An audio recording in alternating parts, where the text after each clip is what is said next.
welcome everybody. I am Mrs. Rafferty. Today we are going to talk about asking and answering questions as we read through a story.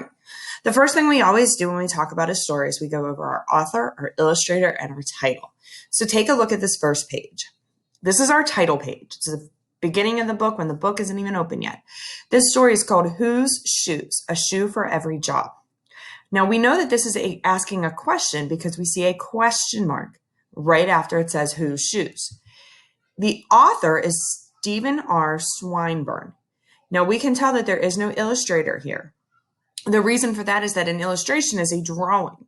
We do not have drawings here. We have actual pictures of the story. So we're going to read through this story and discuss this. So we can assume that Stephen R. Swinburne is the author, so he wrote all of the words. And I'm going to assume too that he also took the pictures of each on each page as well. Here we have our table of contents, Whose Shoes? A Shoe for Every Job. We know that it begins on page 5 and it is an informational text. Now towards the end of our story, there's also a paired reader and it's called Workers and Their Tools, and that begins on page 32. Take a look at this page. So it's very important before we read a story that we take a picture walk through the story. We're going to ask some questions as we look at the pictures. We're not going to read the words just yet. We're just going to take a picture walk through it and look at each page. So here we have a bunch of people, not sure if they're kids or adults, but they're all wearing some Crocs. Why are they all wearing Crocs? Not sure. Here we have some bare feet, could be adults, could be children, not sure exactly. We have a baby and her baby shoes. We have a little boy sled riding, so we know that he's wearing boots because you don't want to wear flip-flops in the snow. We have some little girls playing in a creek or a lake. They're wearing flip-flops. Here we have a little boy in a creek or a lake as well. He's wearing Crocs. Now a question we could ask here is, what's he doing in that creek? We can tell that his pants are wet. What could he be doing? Could he be fishing?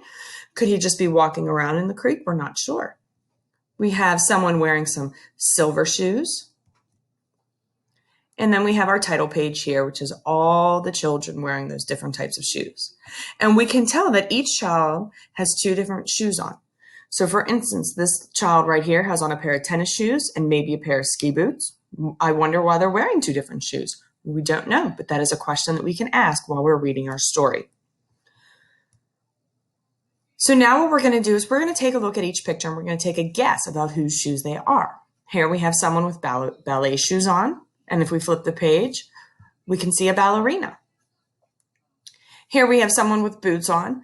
So we would ask ourselves, what is the job of this person? Well, we can tell that there's a cow in the background.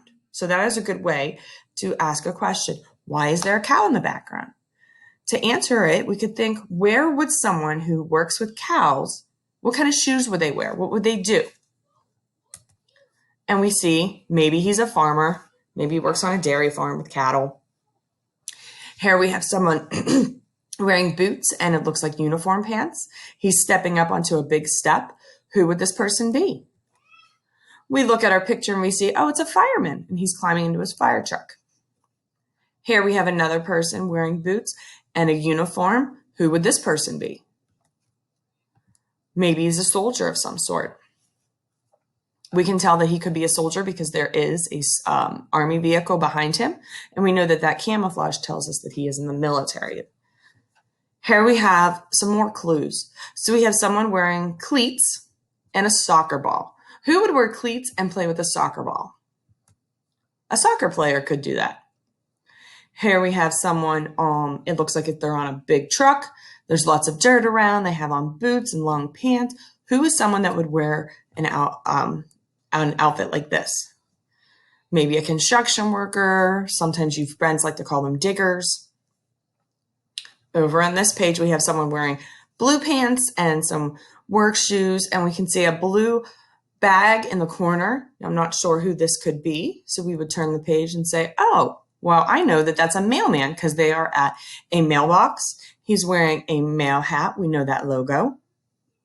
So we could see that this is a mailman. Now this picture here, there aren't many clues to see. So we know that someone's wearing checkered pants and some loafers, some shoes, but I'm not sure what their job could be because there aren't that many clues in the picture. Well, now I can see maybe it's a chef or a baker. They have some food in front of them. It looks like they're working in a kitchen. I see some pots and pans, some boats or bowls. There's lots of clues in this picture that tell me. In this picture over here, I have someone with some rainbow pants on, some pink boots. What could this person be? Again, not many clues in this picture. So we would have to ask ourselves, what would this person do as a job? And if you look, it's a clown. We can see that they have balloons, their face is painted, they're wearing a silly outfit. We know that clowns wear silly outfits. Here we have all these little boys and girls. We have someone dressed up as a cowgirl. Maybe this one is a patrolman. This one has a hard hat, so I can take a guess and ask, maybe he's a construction worker. This one has a briefcase, and they look all dressed up. And this little boy over here has a stethoscope, and he's wearing a doctor's dressing with some goggles. So maybe he's a scientist or a doctor. All different questions we can ask as we look through our story. So now what we're going to do is we're going to go back to our first page. We are going to read our story and see if we can answer some of those questions that we had while we read it.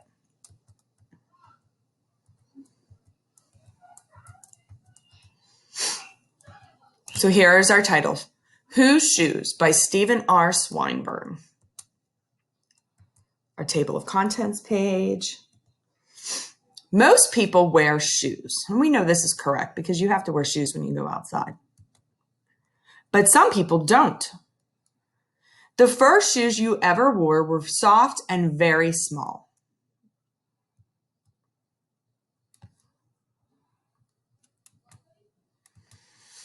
If it's cold outside, you wear boots. If it's hot, you wear flip-flops. Your favorite shoes might be blue or silver. So again, we asked our question, what is this little boy doing in this creek? We don't know. We can only assume and take a guess. Maybe he's just on a hike. Maybe he's just playing around in the creek. We don't know. People wear different shoes for different jobs. Can you tell whose shoes go with what job?